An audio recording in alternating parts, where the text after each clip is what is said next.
Assalamualaikum warahmatullahi wabarakatuh. Waalaikumsalam warahmatullahi wabarakatuh. Innal hamdalillah nahmaduhu wa nasta'inuhu wa nastaghfiruh wa na'udzu billahi min shururi anfusina wa min sayyiati a'malina. May yahdihillahu fala mudilla lahu wa may yudlil fala hadiyalah. Asyhadu an la ilaha illallah wahdahu la syarika lahu wa asyhadu anna Muhammadan abduhu wa rasuluhu la nabiyya ba'dah. Allahumma sholli ala sayyidina Muhammad wa ala alihi wa sahbihi wa man tabi'ul huda ila yaumil qiyamah, amma ba'd. Qala Allah ta'ala fi kitabil karim, a'udzu billahi samil alim minasyaitonir rajim. Ya ayyuhalladzina amanu taqullaha haqqa tuqatih wa la tamutunna illa wa antum muslimun. Wa qala Allah ta'ala aidan, kuntum khaira ummatin ukhrijat linnas ta'muruna bil ma'rufi wa tanhauna 'anil munkar wa tu'minuna billah. Shadaqallahul azim. Sahabat Permata FM Jamaah Kuliah Ahad Baqi yang dimuliakan oleh Allah Subhanahu wa taala. Pertama-tama segala puji syukur senantiasa kita panjatkan kehadirat Allah Subhanahu wa taala yang telah melimpahkan kepada kita kenikmatan demi kenikmatan, kenikmatan iman, kenikmatan Islam, dan kenikmatan berjamaah. Salawat dan salam senantiasa tercurahkan kepada junjungan kita Nabi Agung Muhammad sallallahu alaihi wasallam beserta para sahabat, keluarga, dan tidak lupa para pengikutnya yang istiqamah ila yaumil qiyamah. Sahabat Permata FM yang dimuliakan oleh Allah, tema kuliah Ahad Baqi kita pada kali ini adalah pergeseran geopolitik Timur Tengah. Saatnya Indonesia menjadi pemimpin dunia Islam. Baru-baru ini kita mendengar satu peristiwa penting di Timur Tengah yang terkait dalam hubungannya dunia Islam terhadap Israel. Uni Emirat Arab, negara Teluk yang sangat kaya, baru-baru ini memutuskan untuk menjalin hubungan diplomatik dengan Israel. Mereka menyebut sebagai upaya normalisasi hubungan diplomatik, melakukan perjanjian damai. Walaupun istilah ini sebenarnya banyak dikritik para pengamat karena secara geopolitik Uni Emirat Arab tidak terhubung langsung dengan Israel. Tidak ada perbatasan langsung dengan Israel, dan negara ini juga tidak terlibat di dalam perang Arab Israel. Bagaimana disebut sebagai perjanjian damai sementara belum pernah berperang. Logika ini lebih tepat diberikan kepada Mesir maupun Yordania karena secara fakta bahwa dua negara ini pernah berperang dengan Israel. Sejak berdirinya Israel sampai kemudian terakhir perang Yom Kippur. Jadi penamaan itu sendiri dianggap tidak tepat. Apa yang disebut sebagai normalisasi hubungan diplomatik Israel dengan Uni Emirat Arab ini menjadikan negara monarki ini menjadi negara ketiga yang menjalin negara Arab ketiga yang menjalin hubungan diplomatik dengan Israel setelah Mesir, Yordania, dan yang ketiga adalah Uni Emirat Arab. Sahabat Permata FM yang dimuliakan oleh Allah, kalau kita coba tilik, mengapa peristiwa ini kita anggap sebagai peristiwa politik penting?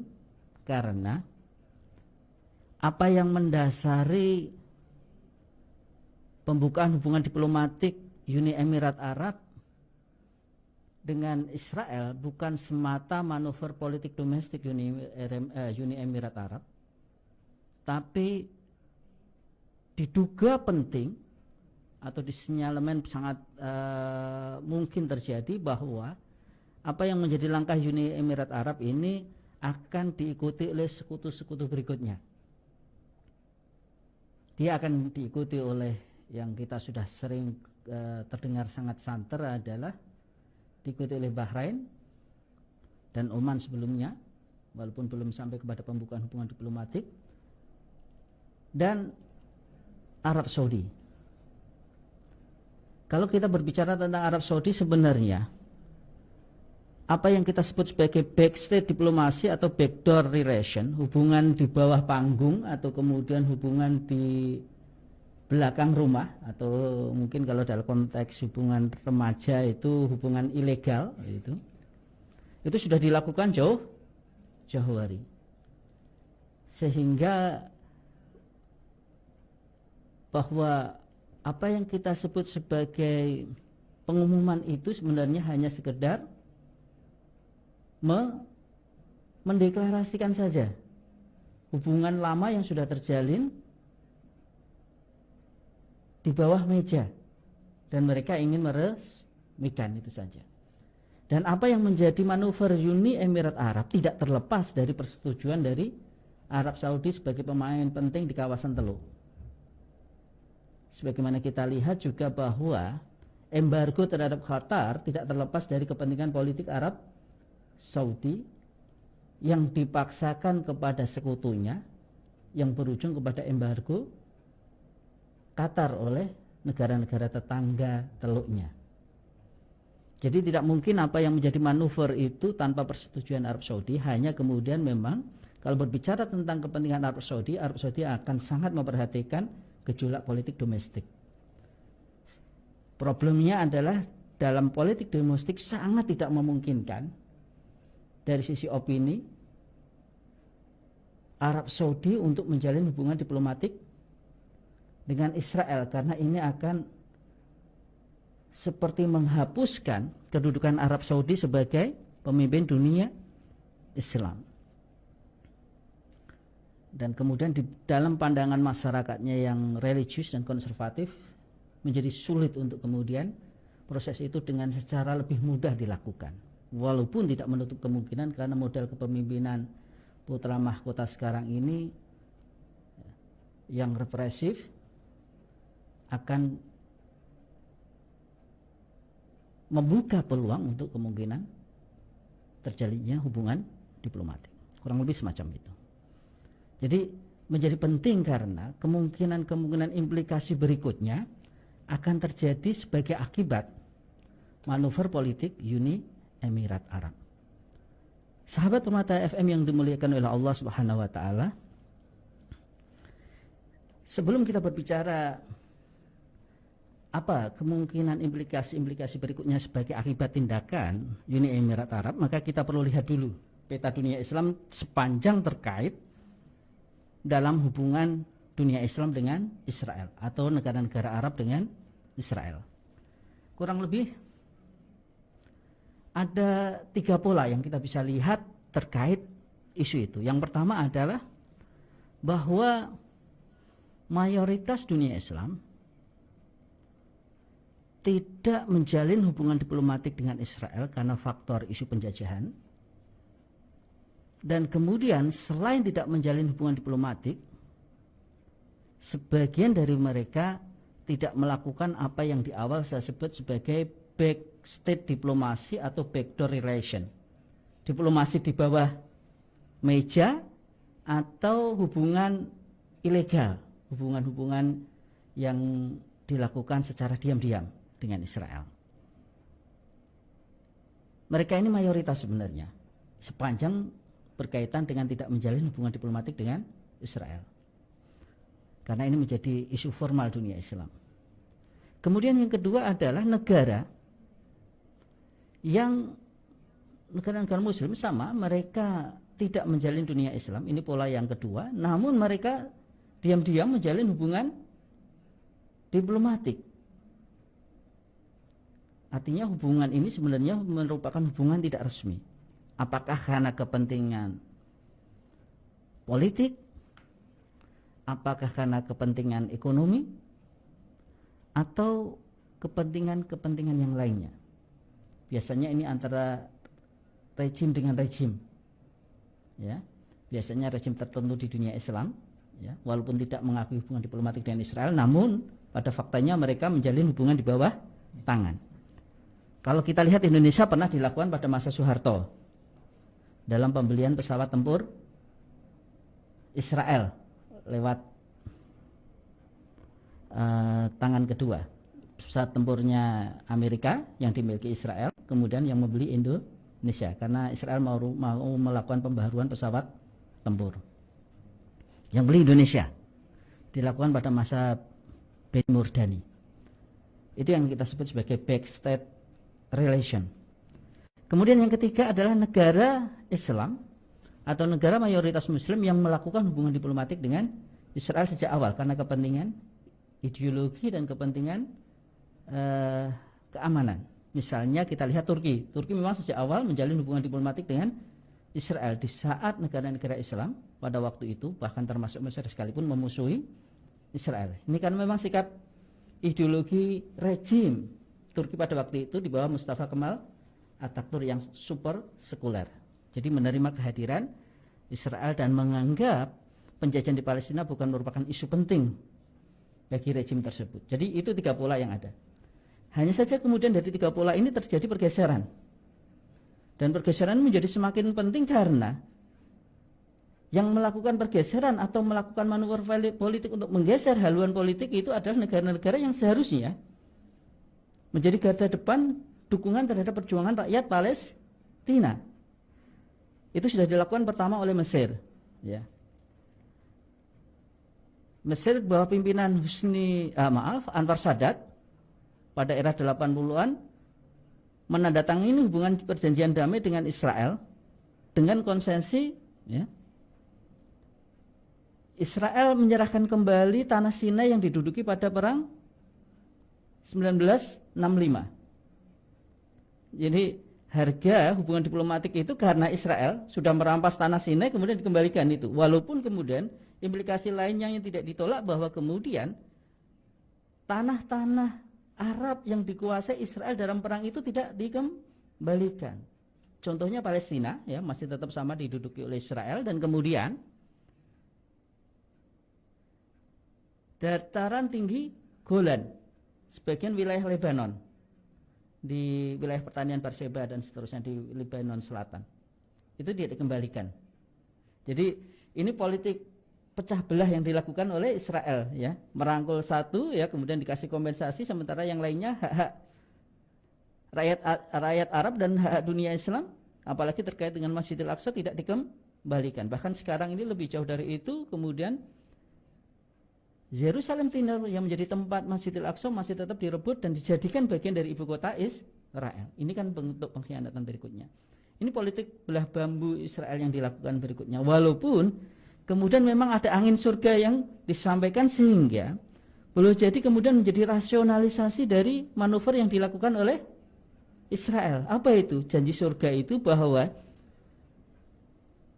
dengan perjanjian damai itu kemudian akan diikuti perjanjian berikutnya dalam kaitan Israel dengan Palestina, dengan kemudian dijanjikan akan ada Palestina merdeka dari perjanjian yang akan berlangsung setelah itu.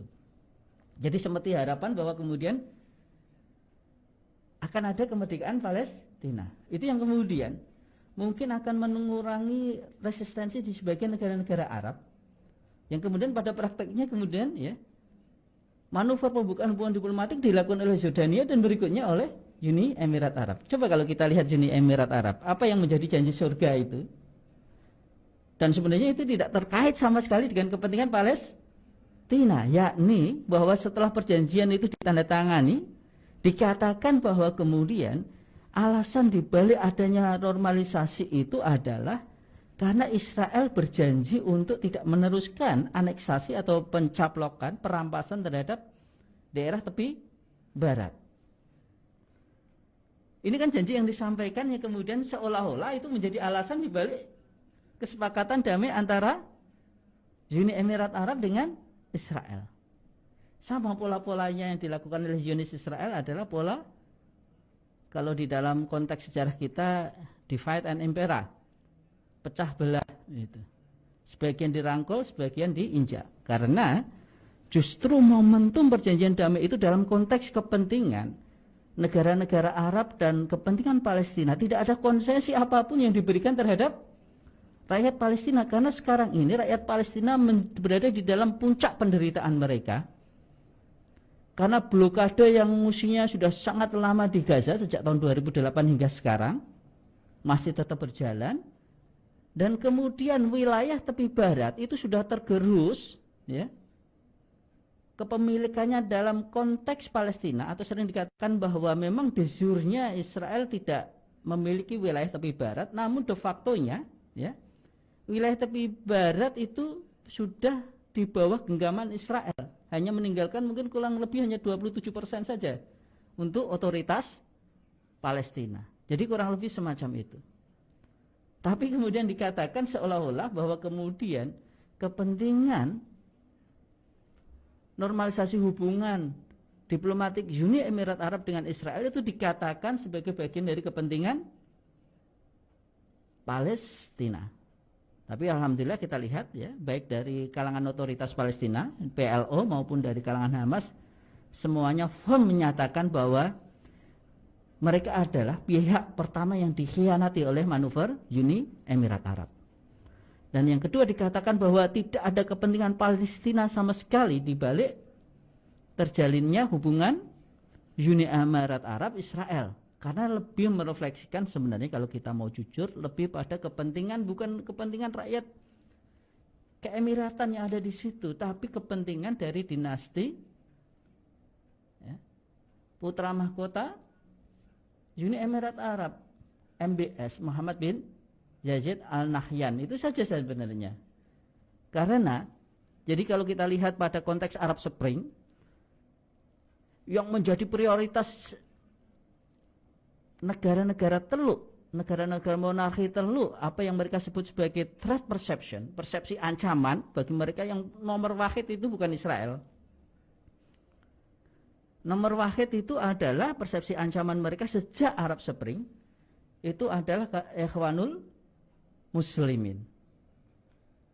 Jadi sebuah gerakan dakwah menjadi threat perception nomor satu negara-negara teluk, baik itu Arab Saudi, Uni Emirat Arab, maupun yang lainnya. Sehingga kemudian mereka bersepakat membiayai penggulingan rejim atau kekuasaan Muhammad Nursi ketika menang pemilu di Mesir tahun 2011.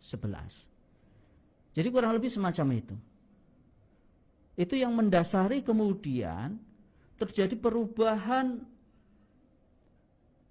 konstruksi politik dan sekaligus haluan luar negeri mereka di dalam kaitannya apa yang kira-kira menjadi ancaman paling tertinggi dari negara-negara teluk, negara-negara monarki teluk. Yakni tadi sudah saya katakan ancaman Ikhwanul Muslimin. Kalau menurut peneliti Chatham London dikatakan bahwa sebenarnya persepsi ancaman mereka terbentuk karena begini. Sejak lama, ya, sejak Raja Faisal, Arab Saudi menjadi pemimpin dunia Islam. Ya. Kepemimpinan Raja Faisal ini mampu membangun solidaritas dunia Islam, sehingga mereka bersama-sama mendukung Arab Saudi yang dalam pandangan mereka berpijak kepada nilai-nilai Islam versus kepemimpinan dunia Arab di bawah Jamal Abdel Nasser yang berpijak di atas prinsip-prinsip sosialisme.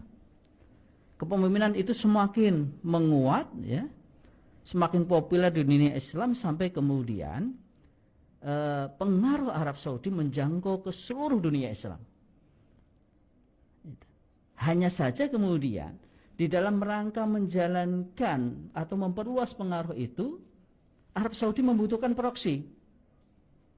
Proksi Arab Saudi yang memungkinkan dengan kampanye Islam adalah Ikhwanul Muslimin yang pada waktu itu ditindas oleh Jamal Abdel Nasser. Mereka dipersekusi di dalam negeri, ribuan orang ditangkap dan seterusnya, sehingga mengakibatkan bendren. Bendren itu pelarian besar-besaran para intelektual Ikhwanul Muslimin yang menyelamatkan diri karena persekusi Jamal Abdel Nasser.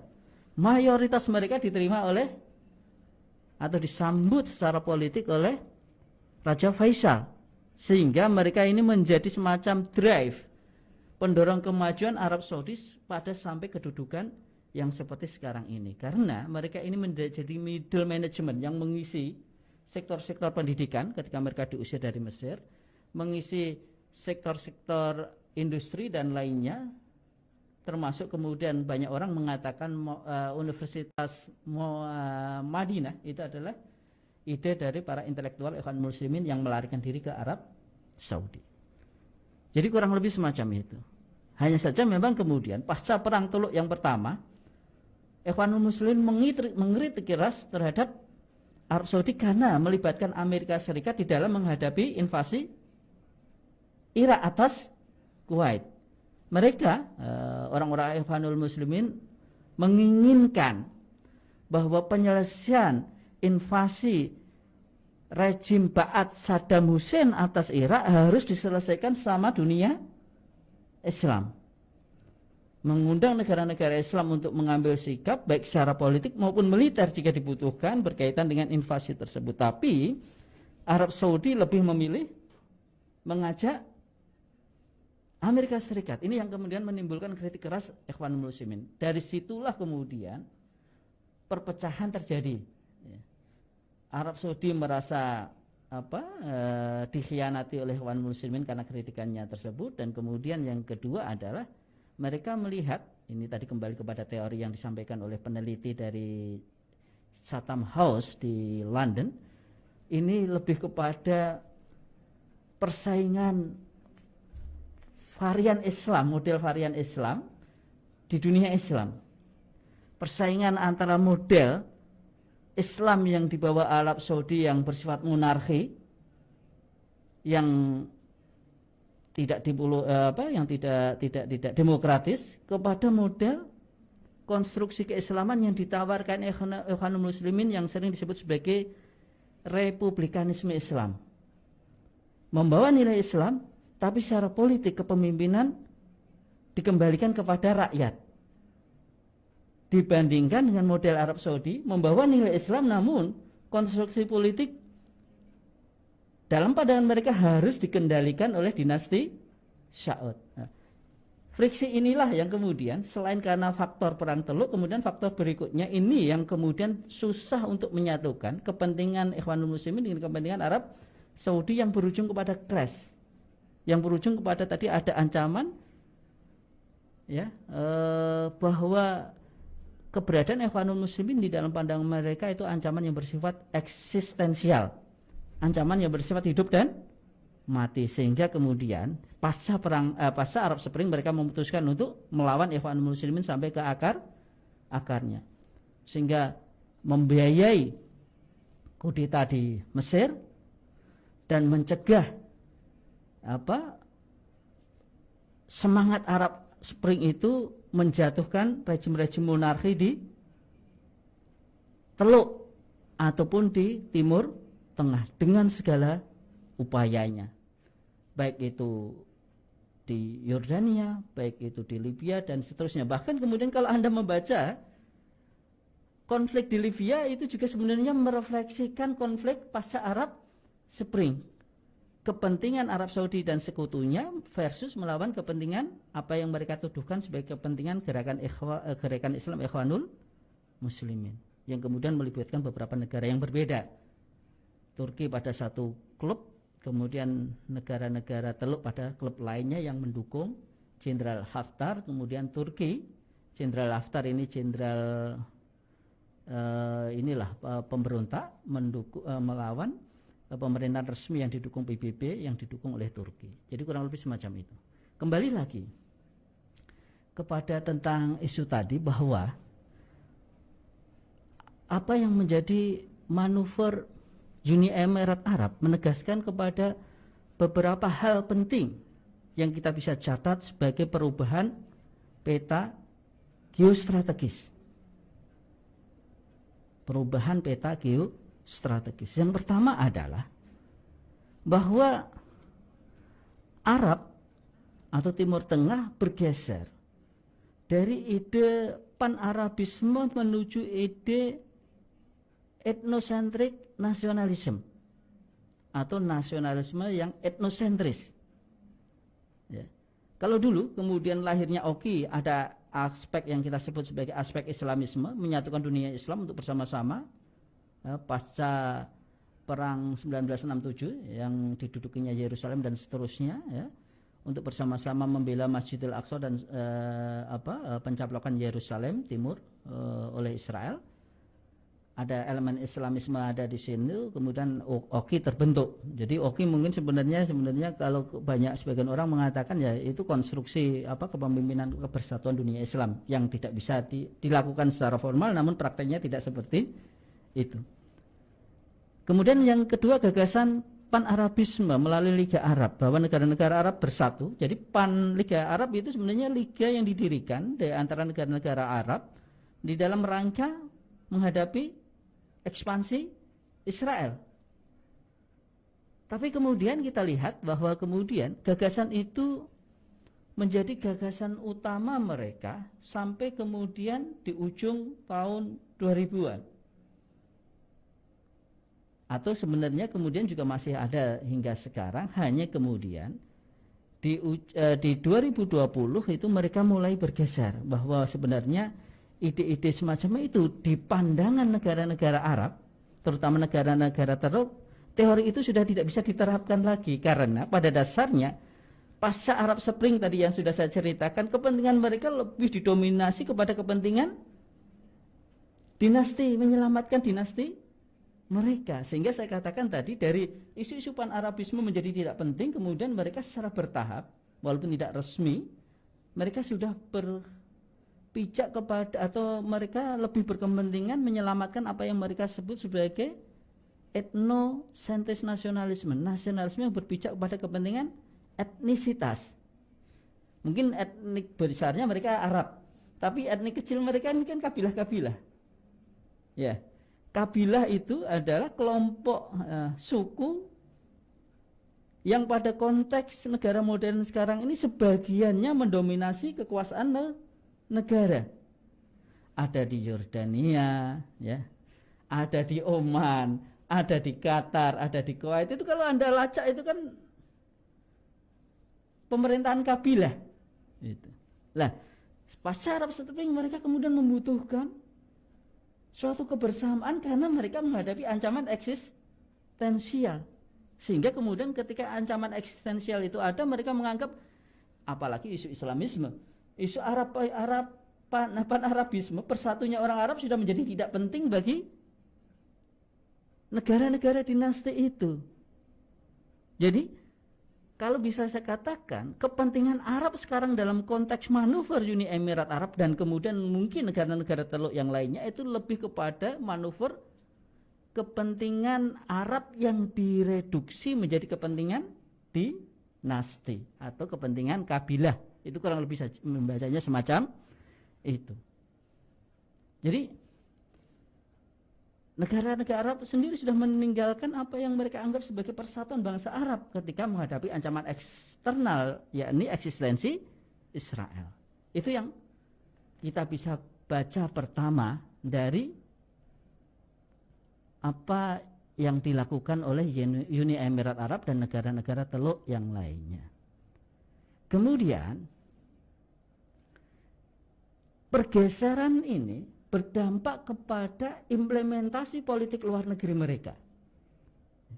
Pergeseran ini, pergeseran Uni Emirat Arab, pergeseran Sudan, karena Sudan sebenarnya juga secara sinyal sudah menyatakan akan menjalin hubungan diplomatik dengan Israel pasca jatuhnya Umar Bashir, dan kemudian juga negara-negara teluk yang lainnya. Tadi sudah saya tekankan bahwa tidaklah mungkin manuver politik Uni Emirat Arab dilakukan tanpa sepengetahuan Arab Saudi sebagai sekutu dan tanpa persetujuan Arab Saudi. Itu yang perlu dicatat. Hanya kemudian kalau kemudian Arab Saudi kemudian memformalkan atau tidak berkaitan dengan kepentingannya dengan Israel, itu masalah yang akan mereka ukur melihat kadar resistensi kadar resistensi di dalam negeri itu saja. Karena kalau Uni Emirat Arab, ya Anda bayangkan negara dengan penduduk 8 juta itu penduduk aslinya hanya 1 juta, lainnya adalah ekspatriat. Kira-kira sebuah negara yang super kaya dengan senjata dan teknologi canggih impor dari Israel bisa nggak mengendalikan rakyatnya untuk melawan keputusan politik dinasti? Nggak ada yang berani.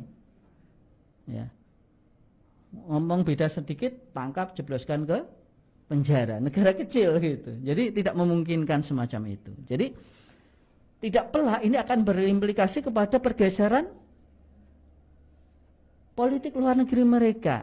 Kalau di dalam teori international relation atau hubungan internasional itu disebut sebagai politik of withdrawal and isolation. Yeah. Politik of withdrawal and isolation. Politik of withdrawal and isolation itu begini ya, bahwa politik mereka kemudian ditentukan oleh sikap menarik diri dari kancah regional dalam konteks kepentingannya hubungan Israel dengan Arab. Mereka menganggap ini sudah bukan urusan mereka lagi. Sepanjang itu berkaitan dengan Israel, maka sudah tidak peduli lagi.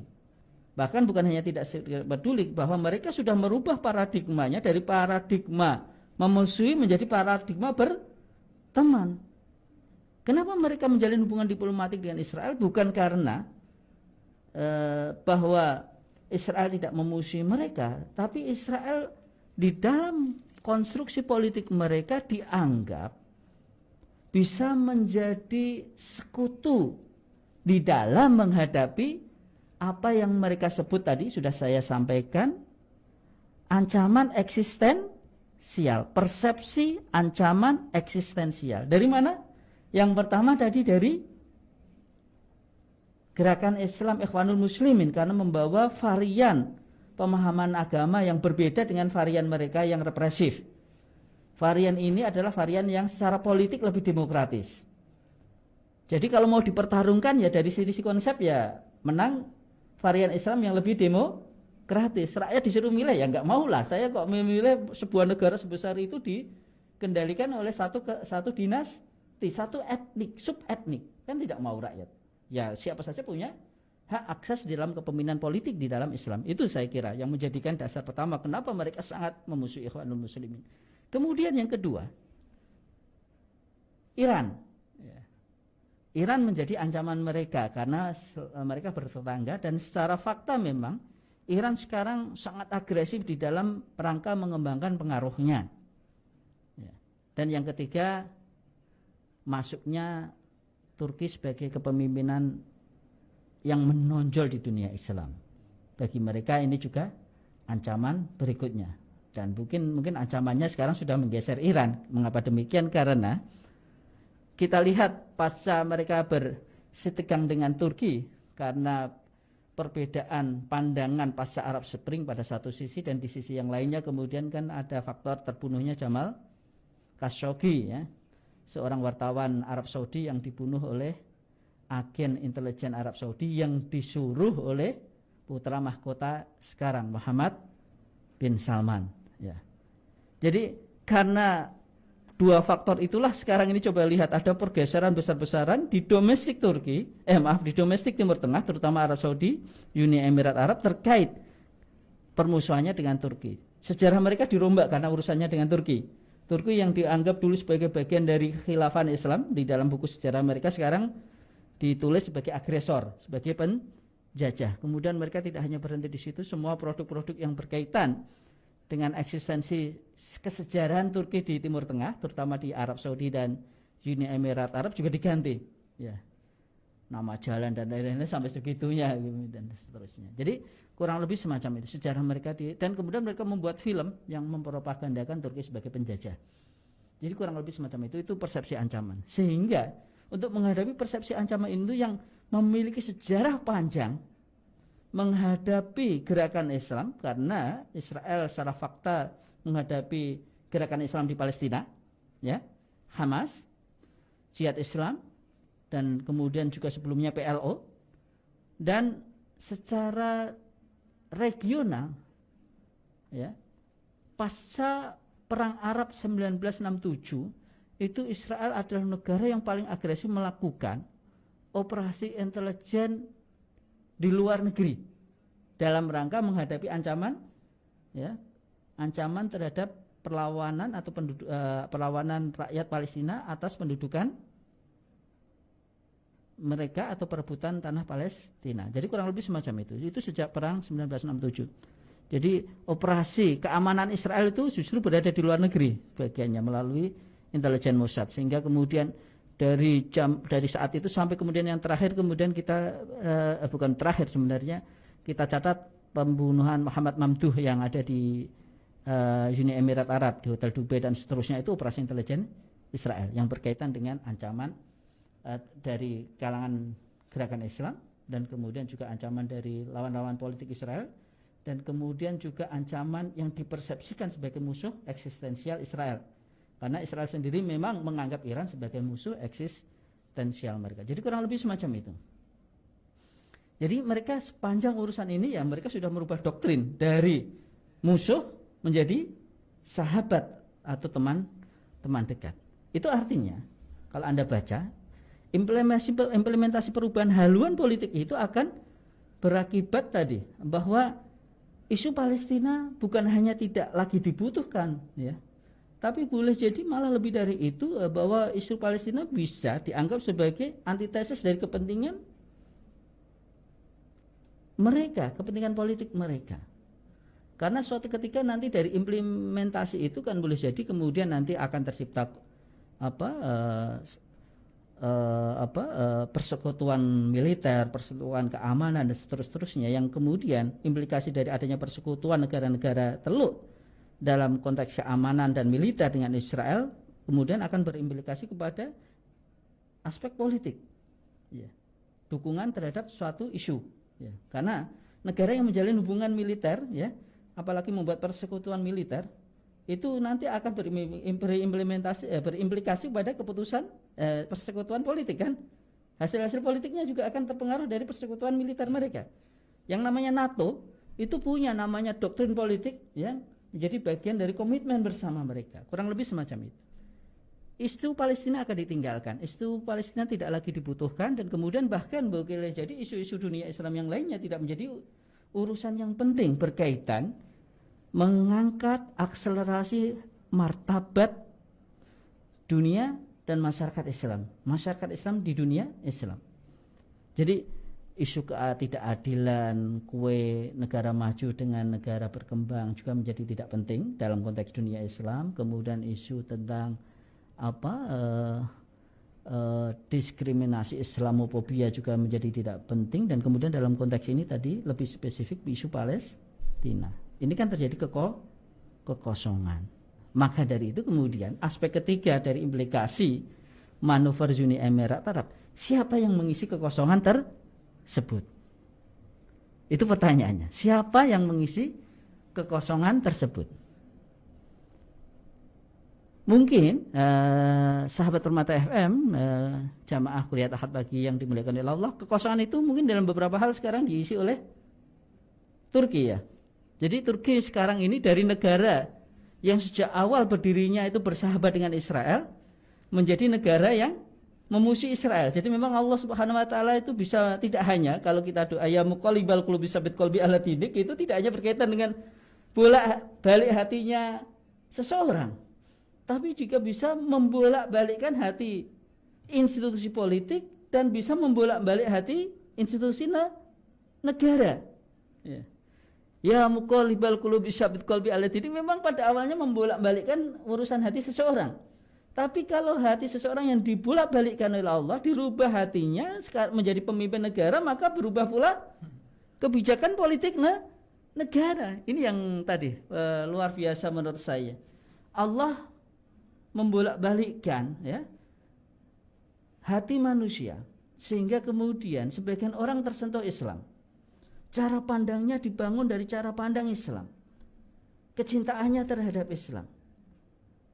Mereka ini kemudian tumbuh ya menjadi para pemimpin, dan di antara mereka menjadi pemimpin negara. Maka kemudian setelah mereka hadir di negara, keberadaan individu yang telah diikat hatinya dengan semangat Islam bisa merubah konstruksi politik suatu negara. Dan ini yang kemudian kita bisa lihat di Turki. Coba Anda bayangkan Turki yang super sekuler, yang negara ini berdiri sejak awal menjadi sahabat Israel, tiba-tiba menjadi negara yang membenci dan memusuhi Israel karena penindasan dan penjajahan mereka. Ini tidak muncul serta-merta kan? Sebagaimana kemudian setelah munculnya negara yang menjadi pembela Palestina, dan kebetulan negara ini menjadi negara yang penting secara geopolitik karena muslimnya banyak, ya 80 juta, dan kemudian negara ini negara yang mengklasifikasi, mengkategorisasi dirinya sebagai negara Eropa, bagian Eropa. Itu yang menarik berikutnya, yang kedua.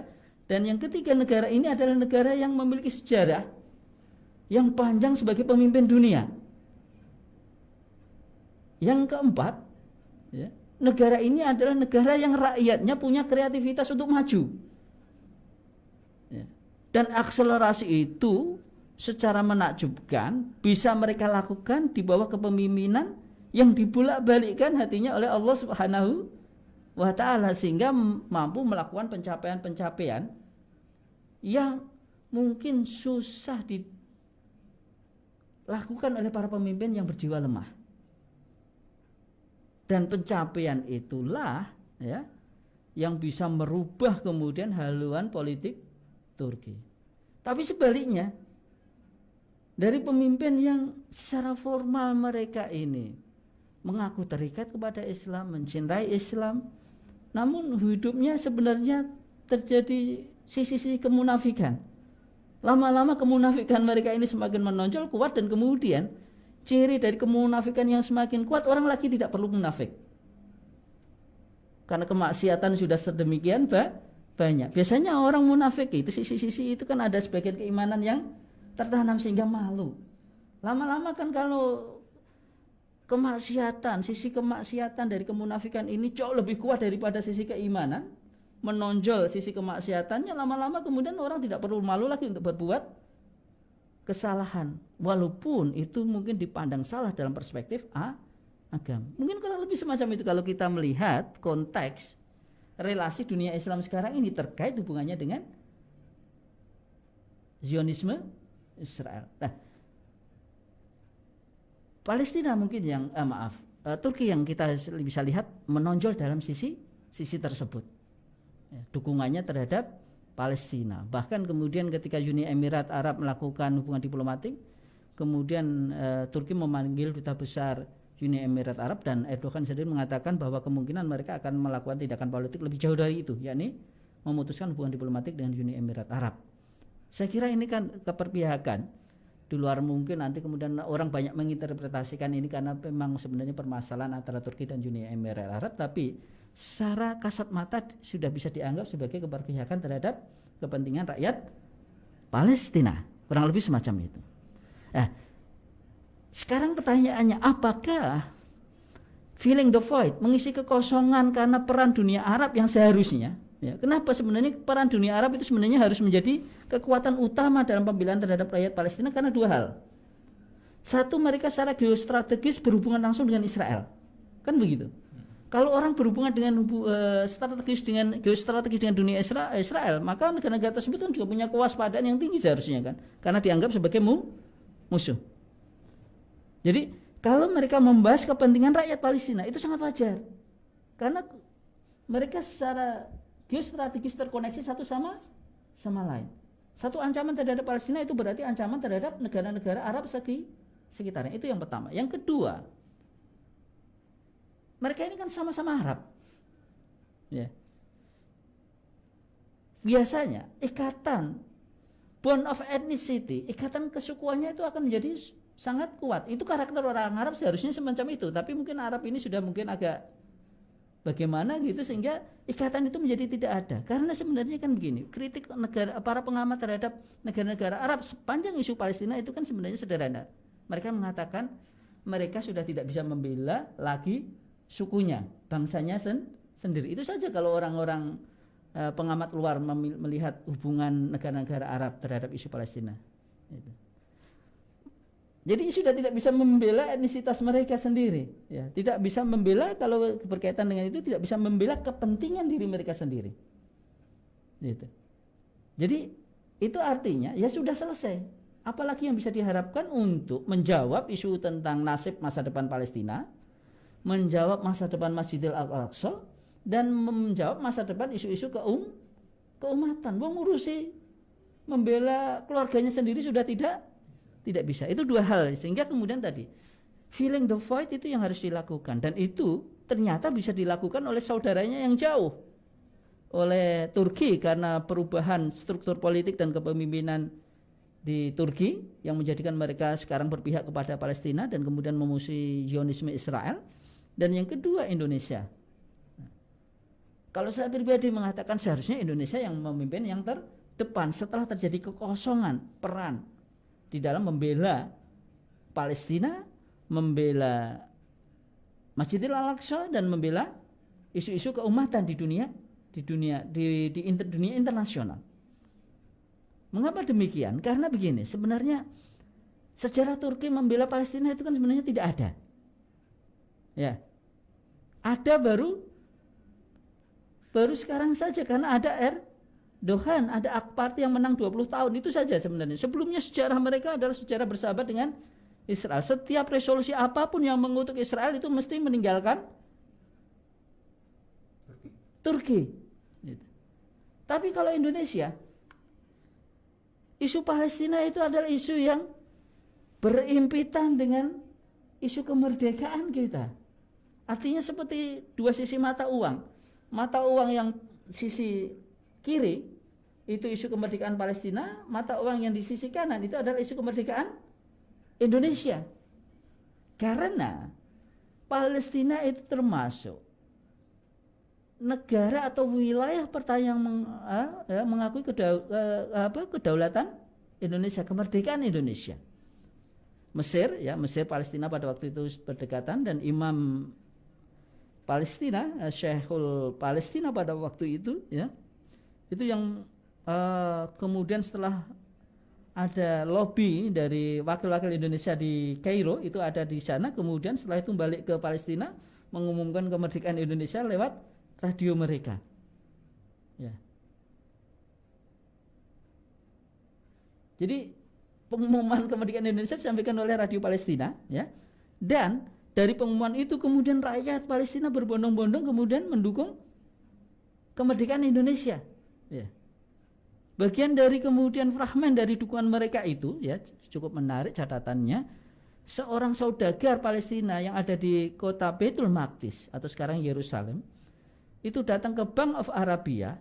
Dia kemudian mengeluarkan semua simpanan uangnya, diberikan kepada bank itu untuk diwakafkan bagi kepentingan kemerdekaan Indonesia. Ini saya berikan kepada Indonesia. Yang mungkin kalau pada waktu itu orang itu ditanya di mana peta Indonesia, mereka tidak tahu letaknya. Apa yang kira-kira mendasari dukungan mereka terhadap kemerdekaan Indonesia? Kan itu pertanyaannya. Kenapa negara-negara Muslim, negara-negara Arab yang pertama kali mendukung kemerdekaan Indonesia? Karena ini negara mayoritas Muslim. Itu yang menjadi dasar akidah mereka, kemudian mereka mendukung kemerdekaan itu. Kalau negara namanya apa gitu ya, tidak kenal, yang tidak Muslim, ya mungkin ya terserah mereka lah mau merdeka atau tidak. Ini negara Muslim itu yang mendasari, mendorong seseorang saudagar kaya di Palestina kemudian datang, ya, menginfakkan seluruh tabungannya itu. Jadi peran mereka itu penting, dan itu kemudian di dalam konteks sejarah Indonesia sangat dipahami oleh Bung Karno, ya, sehingga kemudian selama proyek imperialisme Barat di Timur Tengah, yakni berdirinya negara Zionis Israel masih ada di sana, dari tanah rakyat Palestina, maka tidak ada istilah bagi kami normalisasi hubungan. Ini harga mati yang disampaikan oleh pemimpin kita. Jadi luar biasa ini sebenarnya sisi kesejarahan yang tidak pernah terpisah seharusnya. Dan itu kemudian nanti kebijakan politik luar negeri Bung Karno sepanjang berkaitan dengan Israel sangat keras, ya. tim Israel ya mau main bola dalam penyisian Piala Dunia itu melawan Indonesia karena Indonesia lolos, nggak mau Indonesia, lebih baik dikeluarkan dari babak penyisian. Kemudian mau masuk sebagai anggota Asian Games. Ini kan Israel sebenarnya kan sisi mana ini? Sisi Eropa atau sisi Asia?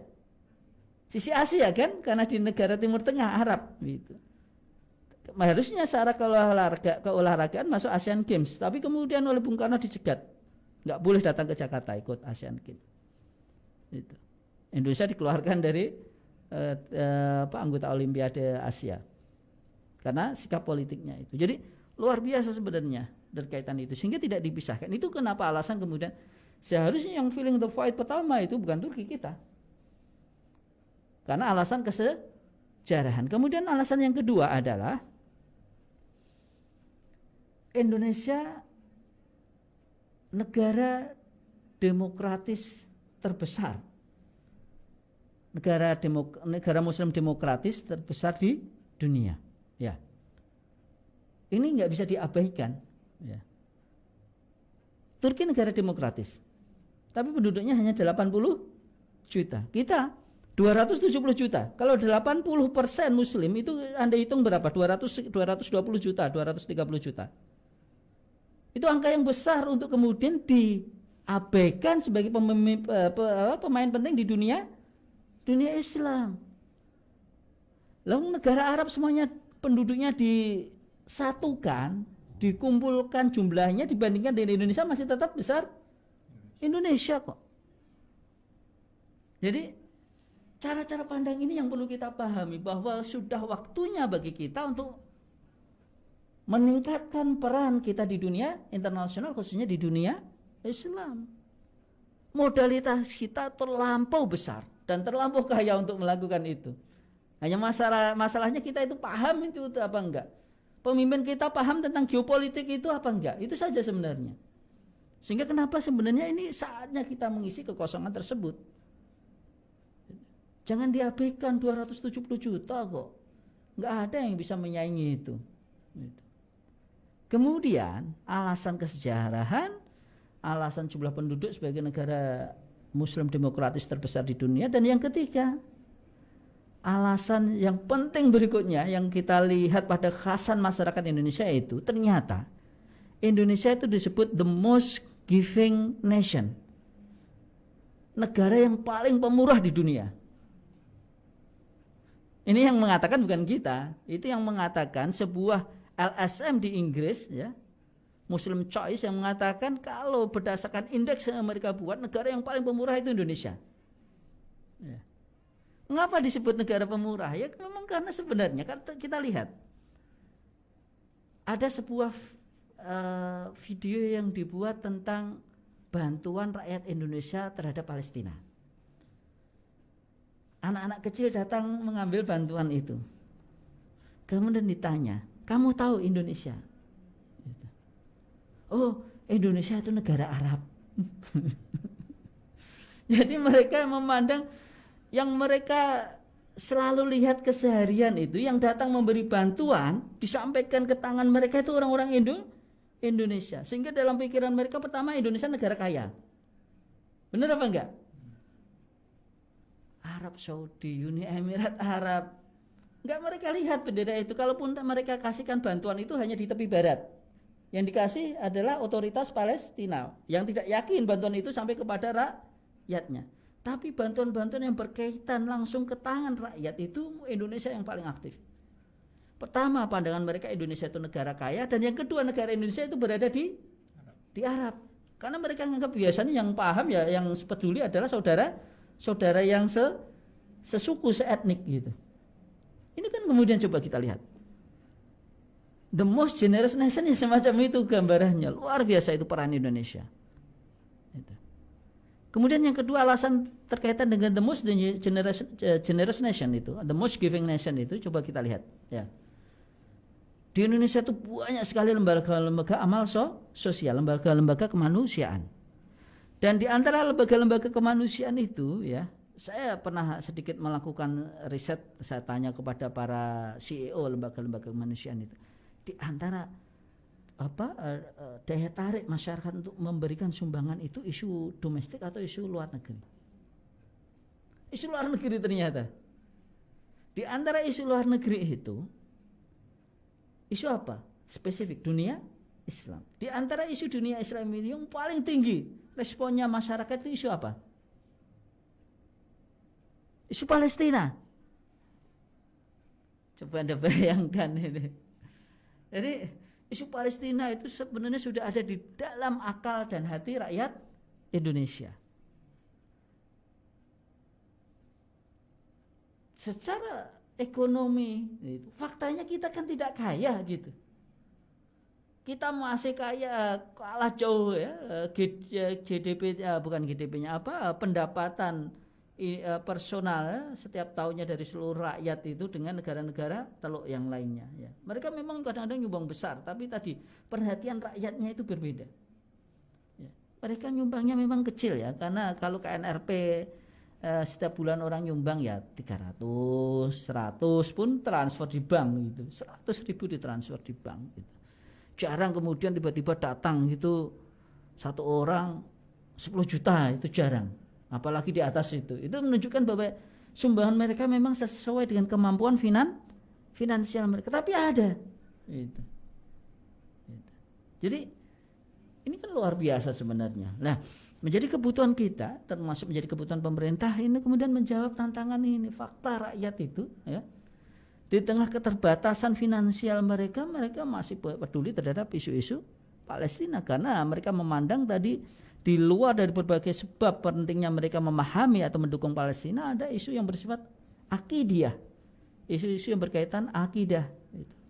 Mereka peduli tentang Masjidil Aqsa, mereka peduli tentang Ardul Anbiya, negeri para Anbiya, negeri para Nabi yang harus diselamatkan dan seterusnya ya. Kemudian yang terakhir adalah bahwa Indonesia adalah negara yang, ini penting lagi, negara yang secara konstitusi sebagai negara yang kita bisa sebut sebagai negara yang paling intoleran terhadap penjajahan.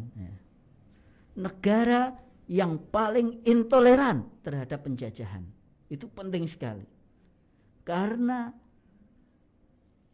masalah ini menjadi bagian dari konstitusi kita yang tidak kita pernah rubah. Bahwa segala bentuk penjajahan harus dihapuskan dari muka bumi karena tidak sesuai dengan peri kemanusiaan dan peri keadilan. Ini mungkin satu-satunya konstitusi yang tidak hanya berbicara tentang kepedulian kita secara nasional, tapi kepedulian kita terhadap nasib bangsa-bangsa lain di dunia yang berada di dalam kaki penjajahan. Ini luar biasa konstitusi kita. Jadi semua aspek itu harusnya menjadi keyakinan kita bahwa memang kita harus mengambil alih peran dunia Islam. Peran yang ditinggalkan oleh mereka yang seharusnya berada di garis depan. Kita harus memindahkan peran kepedulian kita yang bersifat periferi, ya, bersifat pinggiran menuju ke tengah, menjadi ke lebih mainstream itu. Dan memang dunia Islam sekarang membutuhkan, karena kalau lihat dari kapasitas Turki, ya Turki nggak bisa menyelesaikan semua hal. Coba Anda bayangkan kalau Indonesia berada di depan dan mengambil alih, kemudian ada negara-negara lain yang kemudian mengikuti karena haluan politik luar negeri yang sama, kepentingan yang sama, dan kepedulian yang sama. Kira-kira berdampak apa enggak secara internasional terkait dengan masalah-masalah dunia Islam, khususnya masalah Palestina. Israel itu negara kecil kok.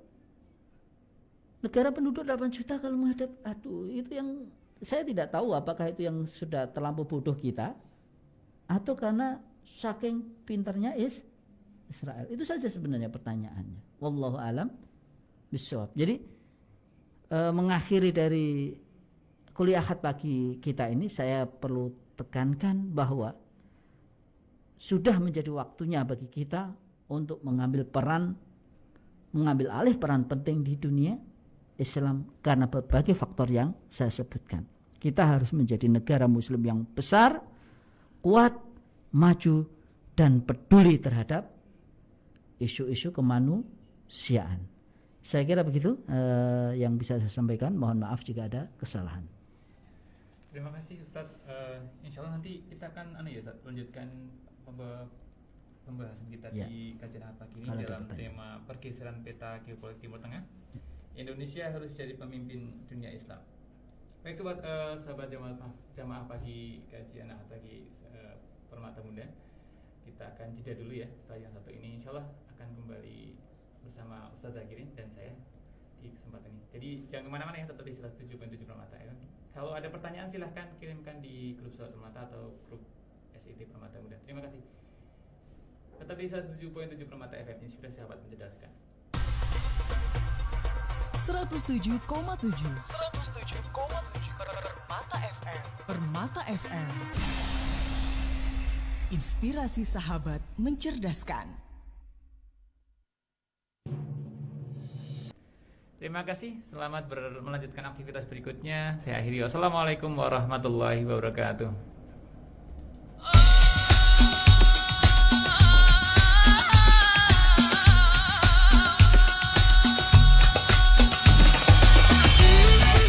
Seratus 107,7